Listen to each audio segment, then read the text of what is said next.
adik-adik. Hai, apa kabar? Baik kah? Adik-adik, selamat hari Minggu untuk kita semuanya. Nah adik-adik, ibadah online kita hari ini kita harus semakin semangat. Semoga kita bisa bergereja lagi dan pandemi ini segera berakhir. Ya enggak Winda? Ya, sudah bosan di rumah, pengen ke sekolah, pengen ke gereja, bertemu saudara-saudara.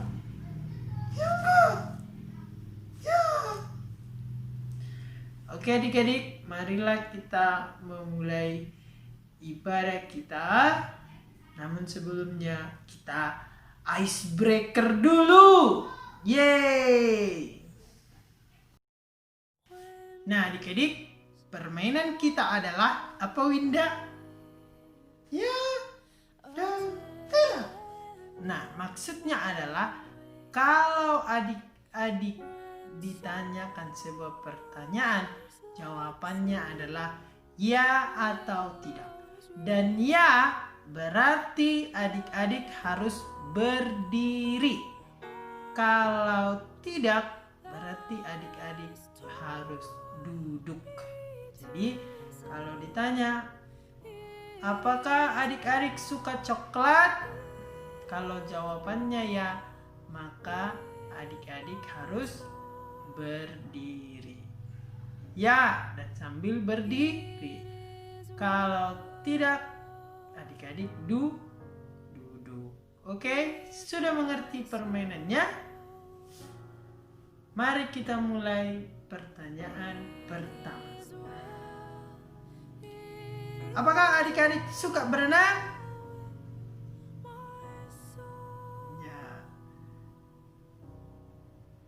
Apakah adik-adik suka menonton TV? Sekarang giliran Winda yang nanya. Apakah adik-adik suka berbohong? Apakah adik-adik pernah bolos sekolah?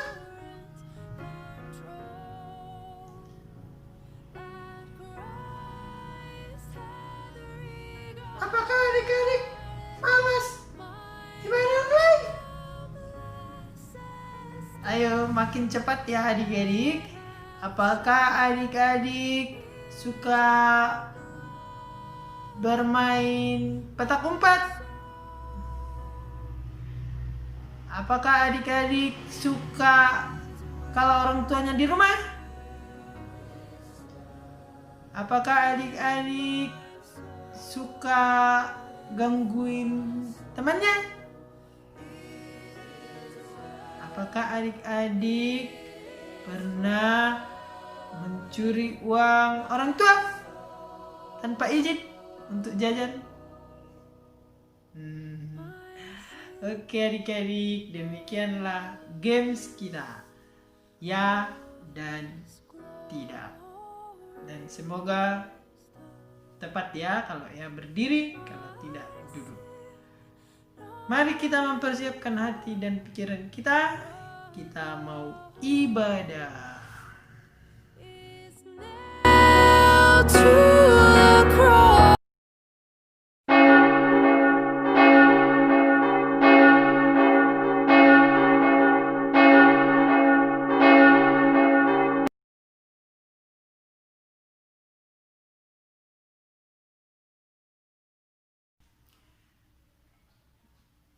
Ibadah anak sekolah minggu HKBP Natar minggu kelima setelah Trinitatis di minggu 12 Juli 2020 dengan tema Aku Cinta Kebaikan. Marilah kita bernyanyi.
Marilah kita sama-sama mengucapkan janji anak sekolah minggu HKBP. 1.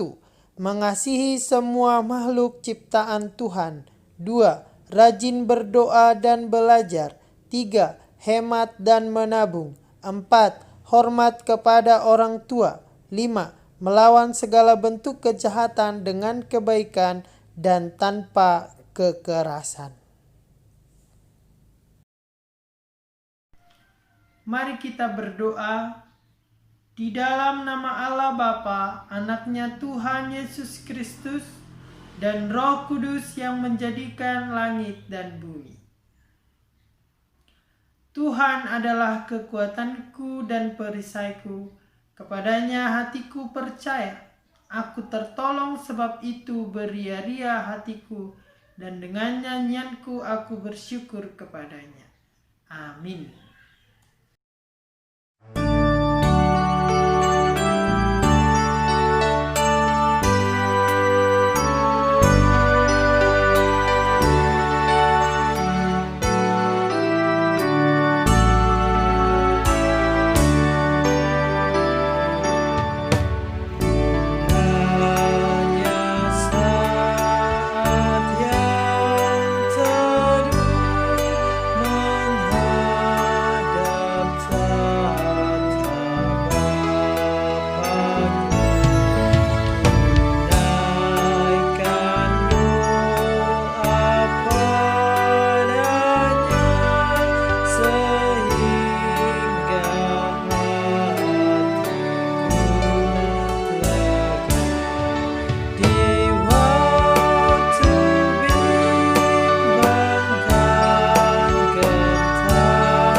Perintah Allah bagi kita tertulis dalam Yakobus 2 ayat 8. Marilah kita sama-sama mengucapkannya. Yakobus 2 ayat 8. Jikalau kamu menjalankan hukum utama yang tertulis dalam kitab suci, kasihilah sesamamu manusia seperti dirimu sendiri, kamu berbuat baik. Marilah kita sama-sama memohon kekuatan kepada Allah untuk melakukan perintahnya. Ya Allah Tuhan kami, kuatkanlah kami untuk dapat melakukan segala perintah-Mu. Amin.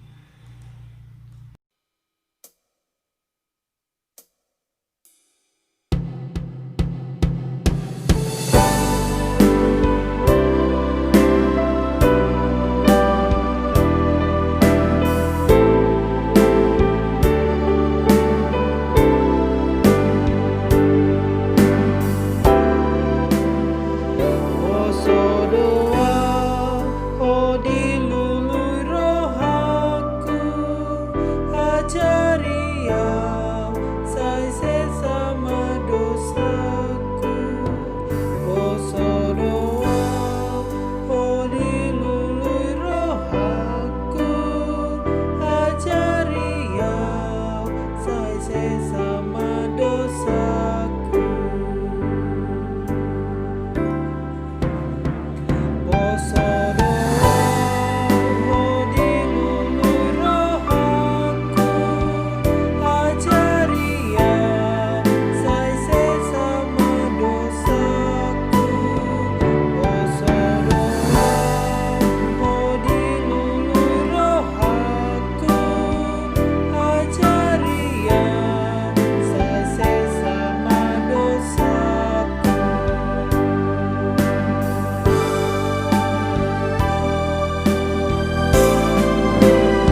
Marilah kita mengaku kesalahan kita di hadapan Tuhan, kita sama-sama mengucapkan.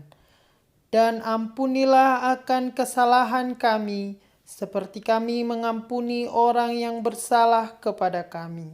Amin. Epistel atau ayat bulanan di bulan Juli tertulis di Amsal 4 ayat 5. Marilah kita sama-sama mengucapkannya. Perolehlah hikmat, perolehlah pengertian. Jangan lupa dan jangan menyimpang dari perkataan mulutku. Kita ulang, ayat bulanan di bulan Juli tertulis di Amsal 4 ayat 5. Perolehlah hikmat, perolehlah pengertian. Jangan lupa dan jangan menyimpang dari perkataan mulutku. Berbahagialah orang yang mendengarkan firman Tuhan serta memeliharanya semuanya di dalam hatinya. Amin.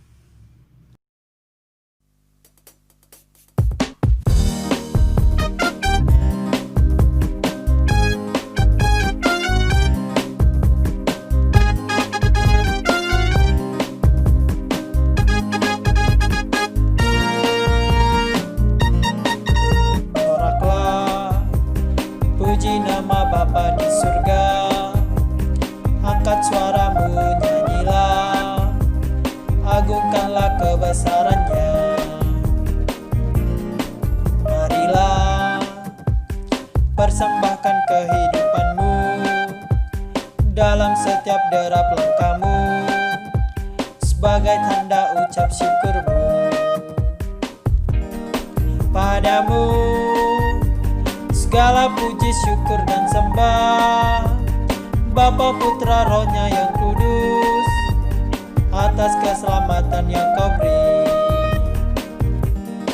Soraklah, puji nama Bapa di surga, segala bangsa-bangsa pujilah, kini dan selama-lamanya. Soraklah, haleluya.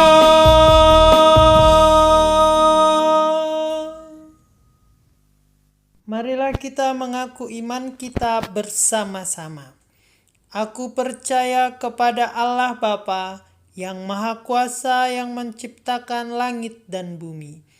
Aku percaya kepada Yesus Kristus, Anak Allah yang tunggal Tuhan kita, yang dikandung daripada Roh Kudus, lahir dari gadis perawan Maria, yang menderita di bawah pemerintahan Pontius Pilatus, disalibkan, mati dan dikuburkan, turun dalam kerajaan maut. Pada hari yang ketiga bangkit pula dari antara orang mati, naik ke sorga, duduk di sebelah kanan Allah Bapa yang Maha Kuasa, dan akan turun dari sorga untuk menghakimi orang yang hidup dan yang mati.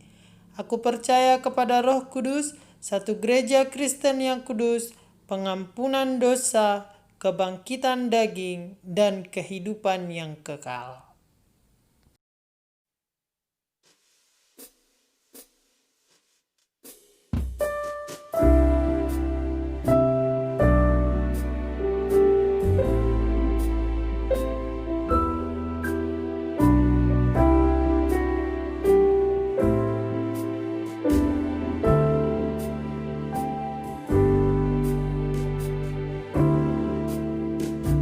Mari masuk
Sebelum kita mendengarkan firman Tuhan, adik-adik, marilah kita bersatu di dalam doa. Kita sama-sama berdoa.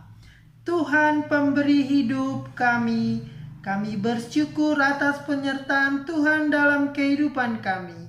Ya Tuhan yang Maha Kasih, kami akan mendengarkan firman-Mu. Kiranya firman-Mu mengubah hidup kami, sehingga kami selalu mencintai dan melakukan kebaikan. Amin.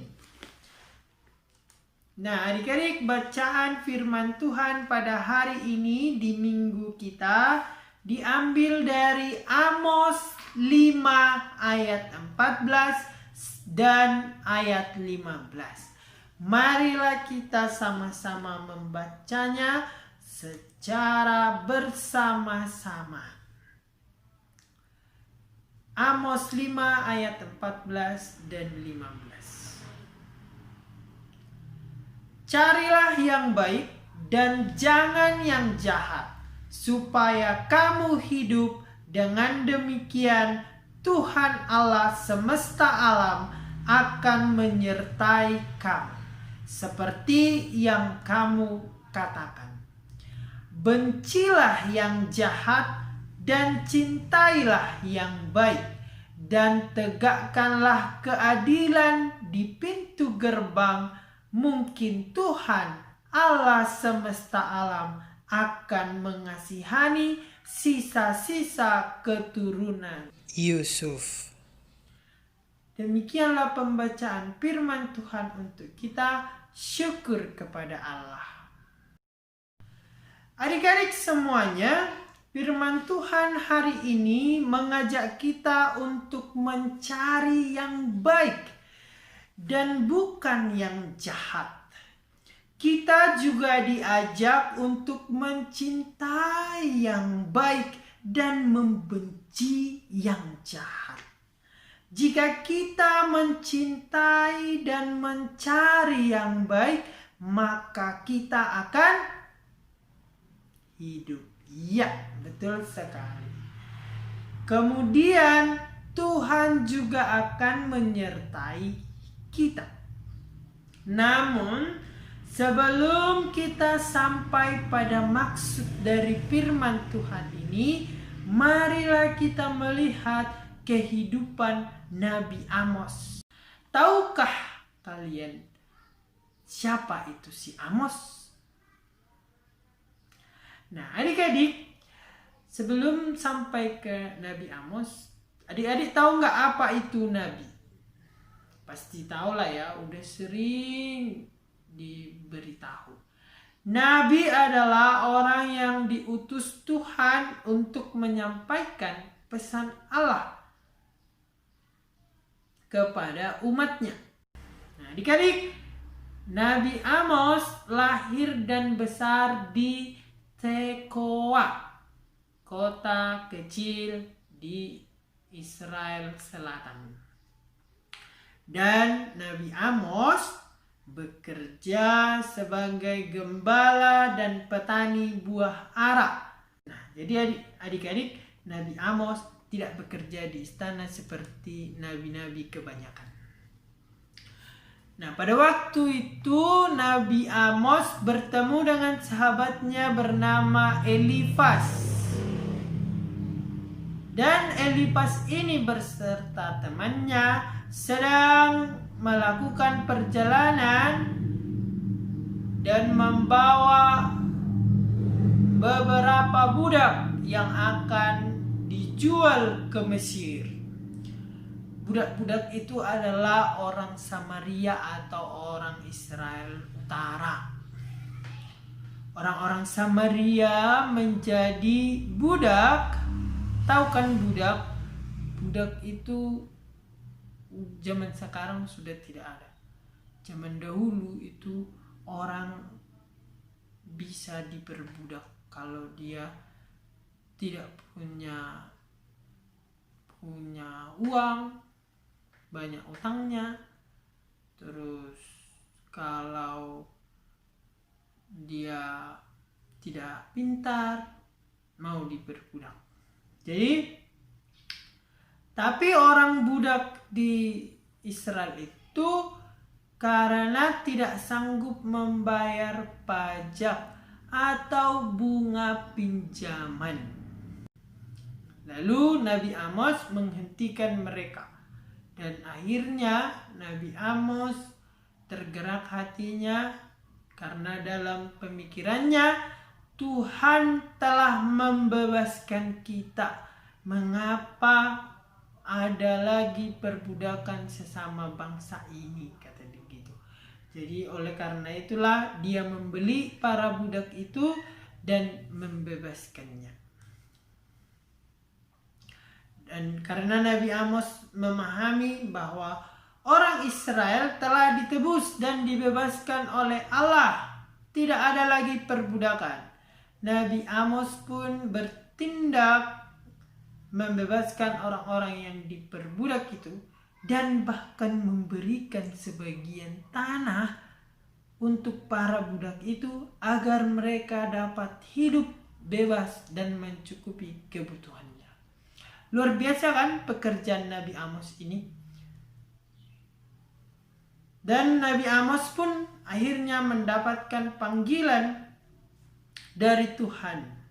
Dan Tuhan menyuruh Nabi Amos untuk pergi ke Israel Utara, melihat keramaian yang ada di sana, melihat apa yang telah terjadi di sana. Dan ternyata Nabi Amos menemukan berbagai macam persoalan. Mulai dari tindak kejahatan yang terjadi sesama orang Israel. Orang-orang saling memeras satu sama lain. Bahkan ada yang bunuh-bunuhan, tidak pandang usia. Yang muda mau membunuh yang tua mau membunuh yang muda. Begitulah. Lalu tetap terjadi pelelangan para budak atau penjualan budak di pusat kota. Jadi para budak-budak itu yang gak sanggup bayar utangnya dijual lah untuk cara melunasi utangnya. Lalu di pengadilan terjadi ketidakadilan karena menerima suap. Jadi orang kaya, orang yang punya uang, orang yang mampu menyogok, orang yang mampu memberi suap tidak pernah salah. Jadi tidak pernah salah. Karena apa? Karena dia bisa membeli keadilan. Keadilan adalah keinginan semua orang, tetapi tidak semua bisa mendapatkannya, karena pengadilan pada waktu itu berpihak pada siapa yang punya uang dan punya harta. Lalu yang paling parah adik-adik, peribadahan mereka juga. Para imam mempersembahkan korban bakaran kepada Allah lain atau ilah lain yang dibuat dalam rupa patung. Aduh. Mengerikan ya adik-adik. Mereka sudah lupa dengan Tuhan yang membebaskan mereka dari perbudakan di Mesir. Mereka malah melakukan perbudakan lagi. Padahal kan kalau mereka udah tahu sakitnya diperbudak itu, ngapain lagi mereka melakukan perbudakan seperti itu? Nah adik-adik, oleh karena itu Nabi Amos menegur semua orang yang ditemuinya itu dengan mengatakan pesan Tuhan bahwa kita harus mengutamakan keadilan. Kita harus mengutamakan yang namanya kasih. kita sudah dibebaskan Tuhan, maka kita tidak boleh lagi memperbudak orang lain. Nah, namun orang yang berkata jujur, orang yang berkata benar, pastilah mendapatkan benci dari orang-orang yang dia tegur. Tersinggunglah orang-orang kaya dan petinggi-petinggi di kerajaan, sehingga mereka merencanakan untuk menangkap Nabi Amos. Wow, memang orang baik tidak selalu bernasib baik, apalagi kalau orang baik di tengah-tengah orang jahat, pasti jadi orang yang disalahkan padahal benar. Begitulah hidup ini, adik. Jadi itulah yang terjadi, adik-adik. Makanya bacaan firman Tuhan hari ini mengatakan kepada kita, carilah yang baik dan jangan yang jahat, supaya kamu hidup. Dengan demikian Tuhan Allah semesta alam akan menyertai kamu seperti yang kamu katakan. Lalu bencilah yang jahat dan cintailah yang baik, dan tegakkanlah keadilan di pintu gerbang. Mungkin Tuhan Allah semesta alam akan mengasihani sisa-sisa keturunan Yusuf. Jadi kalau ada orang yang mau masuk ke kota itu, adik-adik, mereka harus morotin dulu, dilihat barang-barang yang cantik yang dibawa, baru bisa masuk ke kota. Nanti diambillah barang-barangnya itu. Bayangkanlah kalau adik-adik masuk sekolah baru, dikituin seniornya di pintu gerbang, apa kau bawa hari ini? Makananmu apa? Bawa bekal apa? Untuk kuliah ini ya, baru boleh masuk, katanya. Kan nggak enak, itu adalah jahat. Kecuali kalau berbagi baru pas, kalau maksa-maksa nggak pas. Nah, adik-adik sudah tahu kan apa yang terjadi ketika kita mencintai yang jahat? Akan banyak sekali orang yang menderita, bahkan ciptaan lainnya juga bisa ikut menderita. Sebaliknya, ketika kita mencintai kebaikan, yang akan terjadi bagi kita adalah sukacita dan damai sejahtera. Dan Tuhan akan menyertai kita.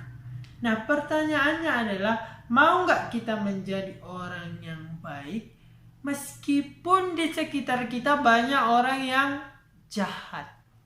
Misalnya, ketika kita belajar, maukah kita jujur meskipun ada kesempatan untuk menyontek? Karena teman-teman kita semuanya sudah menyontek, kita mau nggak tetap jujur mengikut ujian itu? Atau justru, waduh, kesempatan nih, wow, ikut nyontek juga.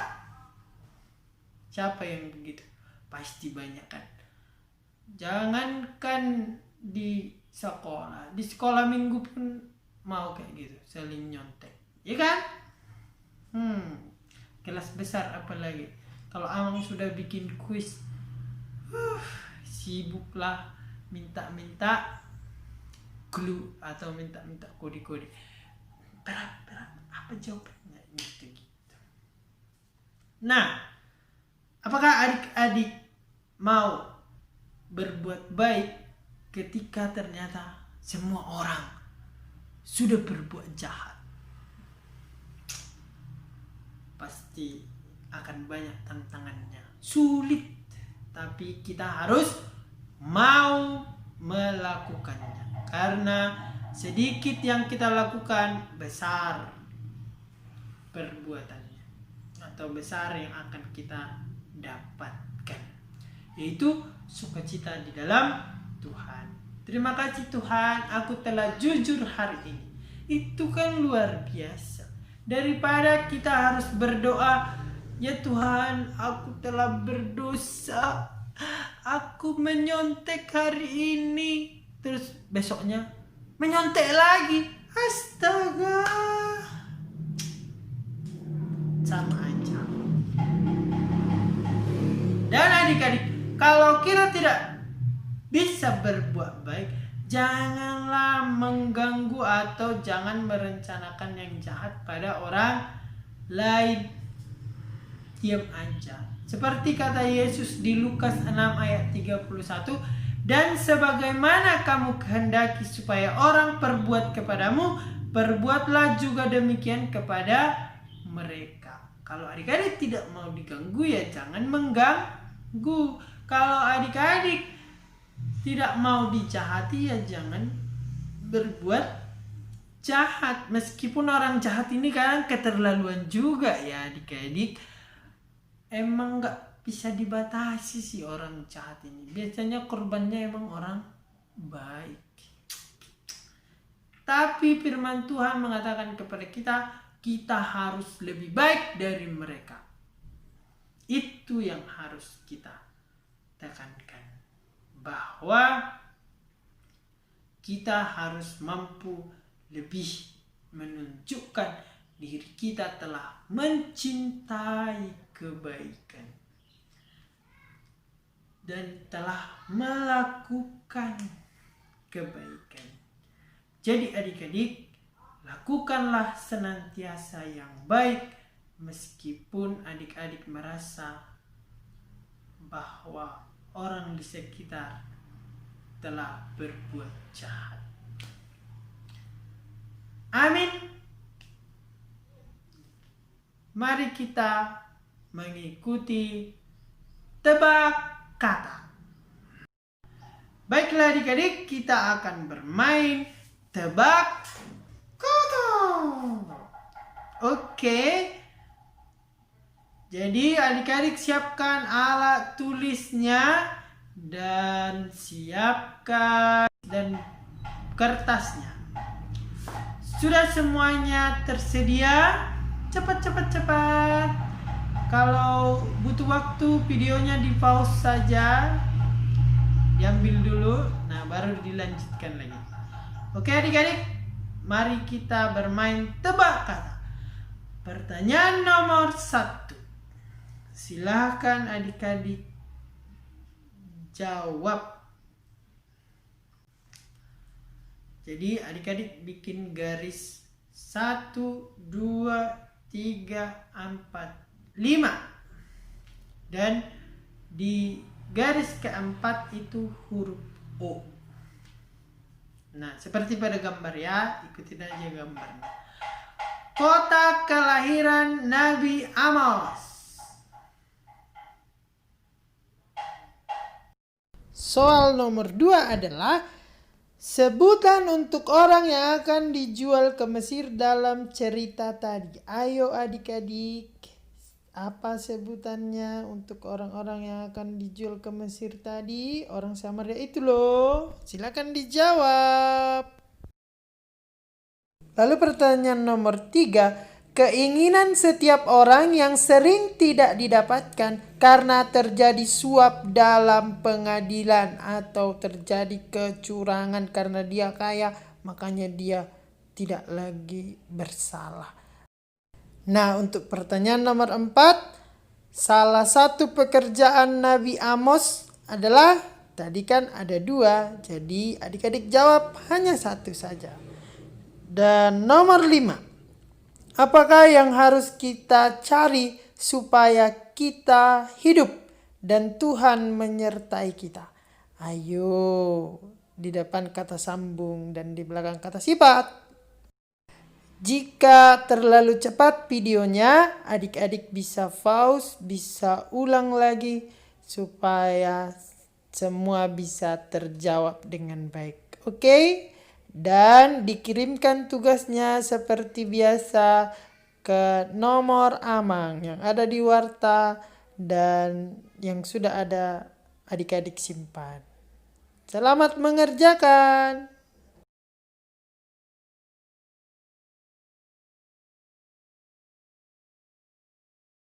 Marilah kita berdoa adik-adik untuk menutup firman kita. Terima kasih ya Tuhan yang pengasih telah mengingatkan dan mengarahkan hati kami untuk mencari yang baik, agar semua makhluk hidup dengan damai dan penuh sukacita. Amin.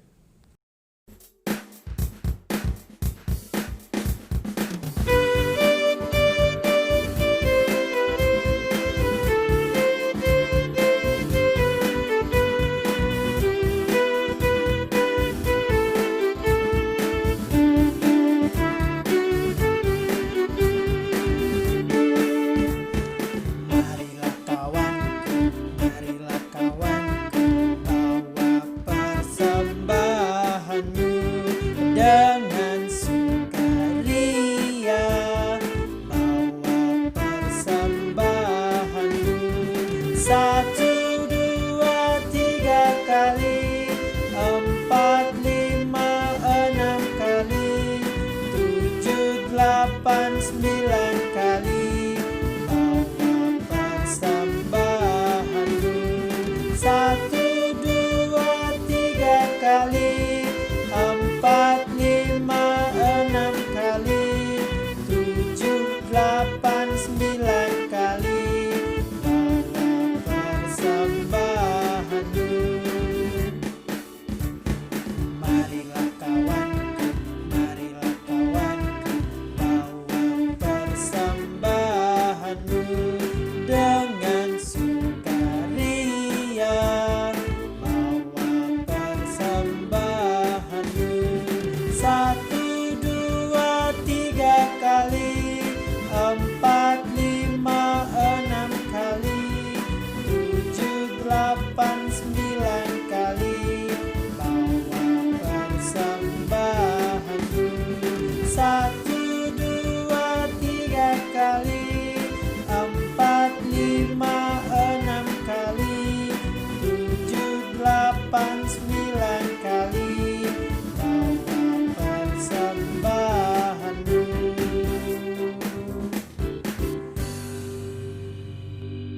Marilah kita menyerahkan persembahan kita kepada Tuhan, kita berdoa. Bapa kami Tuhan Allah yang Maha Kuasa yang bertahta di sorga, kami mengucap syukur dan terima kasih kami kepadamu ya Tuhan, di mana Tuhan memperkenankan anak-anak di dalam kerajaan-Mu. Di sini kami menyampaikan persembahan kami, kiranya Tuhan menerimanya untuk kemuliaan nama-Mu. Amin.